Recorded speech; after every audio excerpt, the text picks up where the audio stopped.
So, we have been sharing with you some of the British foods that we enjoy whilst living here in the US. So, if you haven't seen any previous videos, please make sure you go back and have a look at those or see that they are linked in below. But we are going to continue our series today. This is the 8 essential British foods that we must have in the USA that bring us comfort.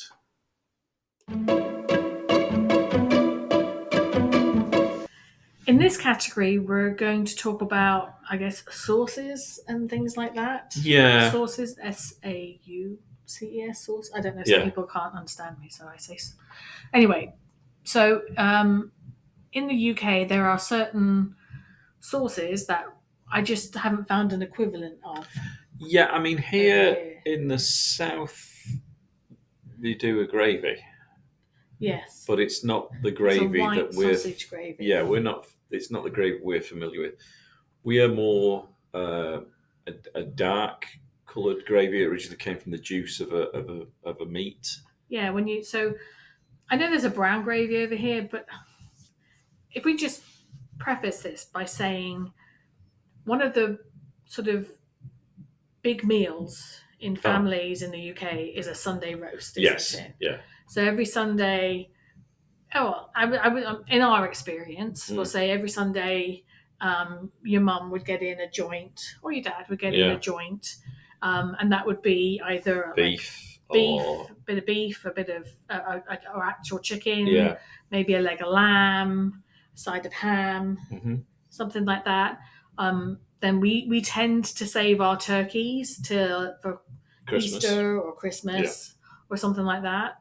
And then with that, so that would be roasted in the oven, and then you'd have roast potatoes, depending on what type of meat it is. There's usually an accompaniment that goes with everything, isn't there? So like with the beef, you'd have Yorkshire puddings. With the lamb, you'd have mint sauce. Pork, we've got that pork joint. Pork, you'd have applesauce. I think some of these things are the same over in the US as well, but it's kind of like a staple thing. And then you'd have some vegetables depending what's in season.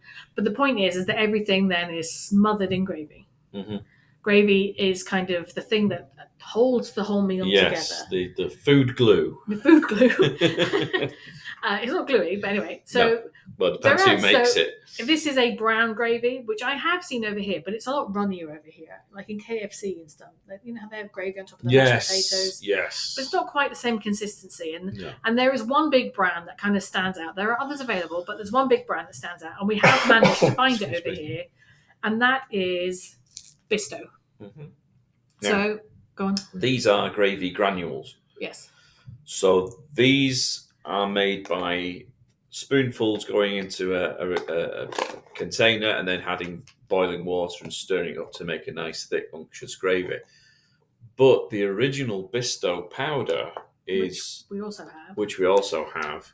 That's beyond my culinary skills, and I always have to let you do that one because it's more of an art to making that one. It's kind of... I wouldn't say similar, but you just kind of have to use a small portion and stir it together to make a paste, and then you kind of, dilute it from that point on. This is kind of the simpler version with the granules, isn't it? Now, Bisto is just well known. You grew up with adverts of Bisto, and you had two kids that were always Bisto. Smelling the Bisto from somebody's window. So this is pretty ubiquitous with Sunday roast, but also it's the gravy that goes into like pies. It's the gravy that you would make with the cottage pie or shepherd's pie, Lancashire hot pot, all that sort of stuff. Now, you have to have the gravy, you'd have this. If you were looking to make your own, I would say, crikey's his first book, The Naked Chef. Yeah, Jamie Oliver's Naked Chef book has a really good recipe for a roast dinner in there, which tells you how to make a gravy from scratch. These are very convenient. I would say, again, I grew up with my mum using all the juices, as you said, from the meat. But this has got an umami, savoury flavour to it. But it is meat-free. This, again, is vegetarian or vegan. So, you can have this. However, saying that, Bisto do a vegetarian gravy version as well, like a vegetable gravy. Yeah. There's also a chicken gravy. And I think they brought out a turkey one for around Christmas time. I think so. Yes, I remember seeing that. once or twice. Yeah. But then the other thing that Bisto do that we found quite recently that you are really chuffed about, Oh yeah. and that is curry sauce mix. So if you've ever been to what is called, well, what you call a chippy, which Yeah. is a fish and chip shop, they do a specific type of curry sauce that goes on chips. And it's not like an Indian curry flavour, No, is it? and it's not like it's very difficult to define. It's a lot of the takeaways in the UK were taken over by Chinese people in the in the 70s and 80s, and so they came in with their own concepts of curry sauce, and it came from that somewhere along the line, I think. And there is actually like an Irish curry sauce, which is a bit different as well, that isn't as there? well, didn't we? Yeah, I forgot about that one. Yeah. So this is the closest that we have found to recreating that chip shop flavour.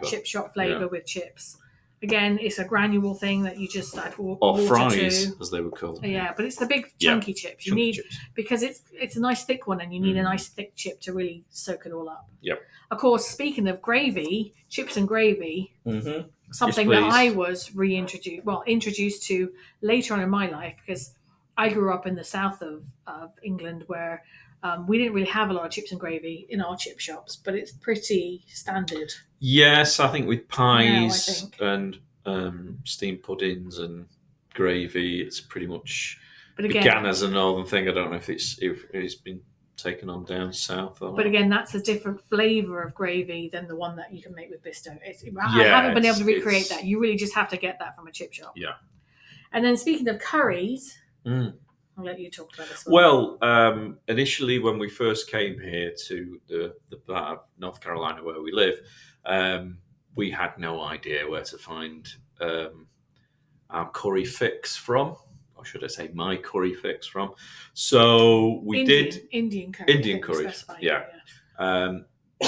So for a long time we had to rely on finding pre-cooked sauces, and it turned out that the ones that we used to get in the UK were very readily available in the local supermarkets here. First one would be, I would say, Patak's as a brand. Their curry sauces and pastes, their chutneys, brilliant. You know, I'll hold it closer. There we go. This one is for tikka masala. This is a curry paste. So that's something that would be very familiar from people in the UK because they're ubiquitous, aren't they? Really, Patak. Yeah. And of course, their big rivals being Sharwood's. The odd thing here that we found in the supermarkets here is on the international aisles they'll put Patak's, which is a British company, in with the Indian food, and they'll put Sharwood's in with the UK food selection, which is very strange. But there you go. They don't know any better.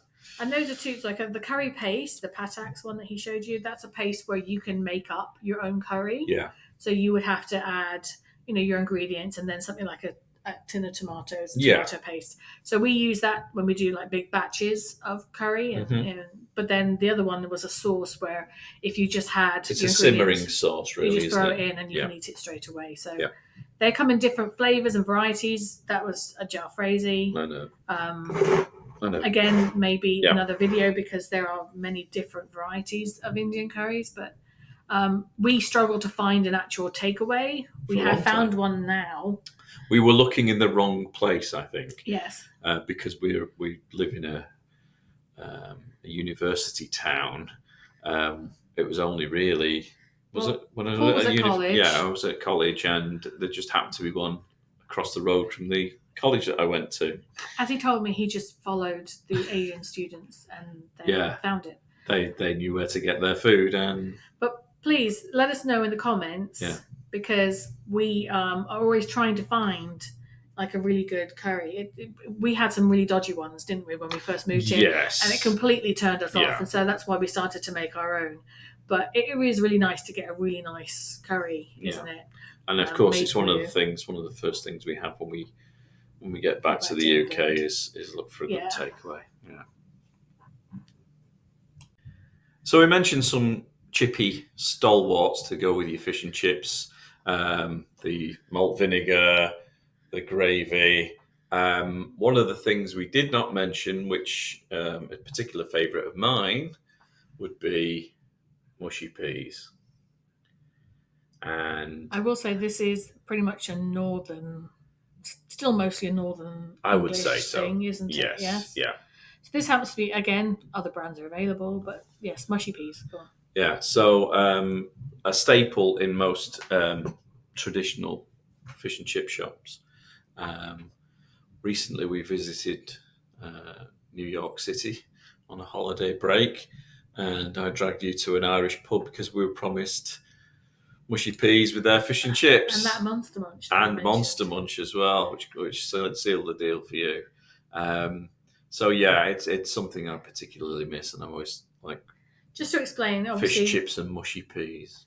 Peas are a vegetable everywhere, but these are slightly fatter peas, aren't they? The marrowfat peas, which are then steeped in water, and I think they're boiled up until they become a thick consistency. They're a lustrous green colour, and so they're rather lovely. They're not really pea shaped anymore. No, they can. They have the flavour of the pea. Depends. I mean, depends how mushy they are. Depends how mushy they are. I personally speaking like them very mushy, but there are some people that just have them still kind of lumpy. Yeah.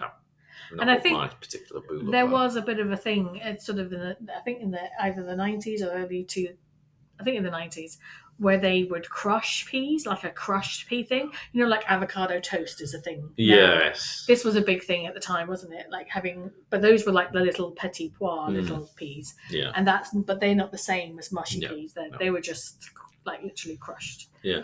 And we did mention gravy before, didn't we? We did. And as part of a roast dinner, but then we left out one of the important constituent parts of a roast dinner, especially with roast chicken. And that would be turkey. And that's stuffing. So again, this is a brand called Paxo. So there is stuffing out here in the US. This, don't get me wrong. I think in one of our other videos we talked about Marks and Spencer's stuffing. Yeah. This one is sage and onion, which is like the standard stuffing. But I would say the stuffing over in the US is a lot heavier on the chunks of breadcrumb. It's a lot breadier, isn't it? Yeah. Whereas these are dried ingredients that you add water to, and if you so want, you can add a knob of butter. Yeah. And this happens to be one of the ways that you can serve them. We call these stuffing balls. It's a nice way to make sure you can portion things out per person. Yeah. Or you can just put them in a dish. You can just make it as a dish and then you roast it for a little while in the oven and just like scoop it out of a dish. But like I said, the stuffing balls is kind of like just a portion, a way to get everybody everyone can get their same own amount. I do love stuffing, sage and onion stuffing. Other flavors obviously are available, but sage and onion is the standard one. Plus, it is very lovely cold the next day with some leftover turkey. Yes, on your turkey sandwiches. Yes, very much so. Moving on to some foods that we have more throughout the year. So a lot of the things we've been talking about might just be special treats here and there or a special time for the year. But there are some food things that we just haven't been able to find any kind of alternative to in the US. And so we have these, get these in kind of in bulk and have them quite a lot throughout the year. Yeah. And the first in this would be soup. So obviously soup is available everywhere. Tin soup, we're talking about tin soup or canned soup, available everywhere. But for our tastes, we have found that either it's not the right consistency, they're quite thin, or the other way, they're a bit too thick, or they're very salty. Yeah. For me, being lactose intolerant, some of them have got cream and milk in them that I just can't have. So we really started to miss our standard soup. Canned soup. Occasionally they'd pop up in World Market. But it was only ever the Heinz tomato soup, wasn't it? So there's two main brands that we tend to get in. And we do get these as a bulk buy from a place called the British Corner Shop I may have mentioned before, and I will put in the description. The first one being Heinz. So Heinz is a brand that's very familiar over here as well. It's just that these types of soups are not available to Americans. No, it seems weird. it seems strange. Heinz here predominantly the ketchup. Yes. So these soups, and this one happens to be a vegetable soup, which Yeah. is one of my favourites. It's just the right consistency, isn't it? Yeah. It's not too thick. It's not too thin. It's just very, for us, it's a comfort food. Yeah. Very much a comfort food. Mm-hmm. The other brand that we get different flavours, so that happens to be vegetable soup. Yeah. Another one we get in that is tomato soup. I know tomato soup is over here. Campbell's is kind of the big famous one over here, isn't it? Campbell's tomato soup. That's right. But again, it's just there's something about the consistency and the flavour. Yeah, I think Campbell's is concentrated, so you have to dilute it to make it. And I still don't think it just doesn't taste the same. No. I don't know what it is. It's overly sweet as compared to Heinz, I think. And then the other brand that we get, I would say Baxter's. And if we were in England, we would say this is a bit of a posher end of the spectrum when it comes to soups. This is a Scottish company. Scottish company, yeah. And Baxter's, this is cream of asparagus. This is one that Paul has quite a lot. It's one that you can't have because of the cream sitch. And but I do like some of theirs. They do some really nice like spring vegetable, or there's a garden vegetable variety there. You like their French onion soup quite a lot. Their French onion soup's really good, yeah. So they are expensive to import. We don't have them that much, but we actually make a meal out of that. So for us, it's worth it. We'll have that with a sandwich, won't we? And, so pad it out a bit. For us, it's worth it because we really do miss that, don't we? Now, something that is readily available here that Heinz make, which is a British staple, is Heinz baked beans. Baked beans. Now, what we've learned here is that these are not eaten the same way that we would in the UK. These are in a sweet tomato sauce, whereas the baked beans here tend to be in a barbecue sauce. Barbecue sauce, and sometimes they have like chunks of ham or pork or something. Yeah. Well, ham is pork, but you know what I mean. And they're more smoky, barbecue-y, that sort of mesquite type variety. Yeah, and they often get hoots of derision the fact that we eat beans on toast. Beans on toast, absolutely. Yeah. You just don't knock it until you try it, really. American friends and some students of mine once got hold of a tin and tried beans on toast, and they thought it was disgusting, but it's a British staple. They must have been doing it wrong. I can only say I feel the same about mac and cheese, but there you go. The other thing that this is really good is this is kind of a staple with an English breakfast. Yes. And also, like, we call them a fry up. Or a grill up. If you had if you're being healthy. If you're grill up. Yeah. But also really good on a jacket potato. Yes. Which is a baked potato for American viewers. With cheese. Very nice with cheese. With cheese, yeah. Cheese and beans. Cheese and beans. Also on chips. Yes. It's a recurring theme. Beans and chips. Chips and beans. Pretty much, there's a lot of things. You know what would be nice with chips and beans?